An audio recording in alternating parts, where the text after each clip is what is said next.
अस्सलामुअलैकुम नाज़रीन, BBC Urdu news के साथ मैं हूं सुबल ज़िया। बुलेटिन का बाकायदा आगाज़ करते हैं और शामिल करते हैं आज की अहम तरीन खबरें।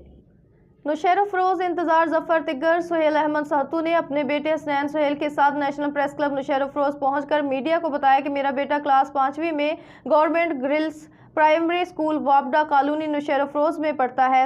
इसको आज बेगुनाह स्कूल हेड मिस जहां आरा मेमन ने बेगुनाह तशद्दुद का निशाना बनाया। इस तरह तो कोई भी नहीं मारता कि बच्चे पर इतना तशद्दुद के कमर पैरों पर निशानात। ये मासूम है, इस पर इतना जालमाना तशद्दुद सरासर जुल्म है। मेरे बेटे पर शदीद तशद्दुद किया गया। हम वज़ीर आला Sindh, chief justice Sindh, deputy commissioner Naushahro Feroze, महकमा तालीम के आला अफसरान से अपील करते हैं कि हमें इंसाफ दिलाया जाए। बसूरत दीगर और सख्त एहतजाज पर मजबूर होंगे।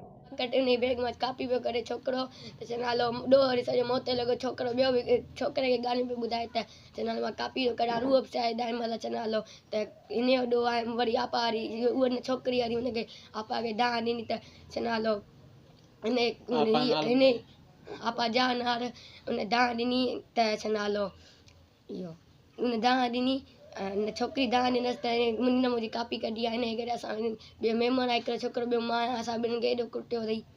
तोखे कहिड़ी आपा कुटियो? आपा बेबी आपा जानहारा। हाँ गर्ल्स स्कूल में पढ़ंदा आहियो? अच्छा, तव्हांखे किथे धकाया थी पुटु? ॿार हिते टंगनि में हूंदी सट पइजी आहे, गोॾे में हिते पेट पुटी हूंदी हितां हितां मौक़ो बि कोन ॿुधाई माना ॿुधाए न हा इहो ॿुधाए न त तो हुन ॿुधाई पोइ न मुंहिंजो ॾोह न आहे त मां मौक़ो मूंखे कोन ॿुधाइण जो। फ़ोन ते बि ॻाल्हाए मूंखे हिस्ट्री तकड़ि में हणंदी पई वञे। छोकिरे खे हिकिड़े कढी छॾी। मां पाण साहिब करे हली आयमि। मूंखे आपा चयो बि कोन त निकिर, मां हली आयमि साहिब करे घर पंहिंजे। छा मुतालबो साईं? तव्हां छा थियो मुंहिंजो पुटु आहे? हा साईं, हाणे तव्हां असां इंसाफ़ फराम कयो वञे।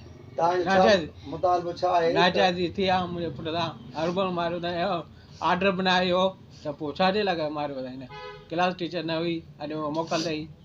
माना उहा जेका हिनखे टीचर मारियो आहे उहा हिनजी क्लास टीचर बि कोन्हे? न उहा हेड आहे, हेड मास्टर। जी जी हा हेड मिस्ट्रेस आहे। जी जी जी हा। उन हिसाब सां असां इंसाफ़ फराम तव्हां कंहिंखां मुतालबो था कयो? DC साहब खां, DO साहब खां, वज़ीर आला खां, सभिनी जेके आहिनि आला ऑफिसर आहे उन्हनि खां। बुलेटिन से फिलवक्त इतना ही। मजीद खबरों और अच्छे प्रोग्राम्स के लिए देखते रहें BBC उर्दू न्यूज़ TV। अल्लाह निगहबान।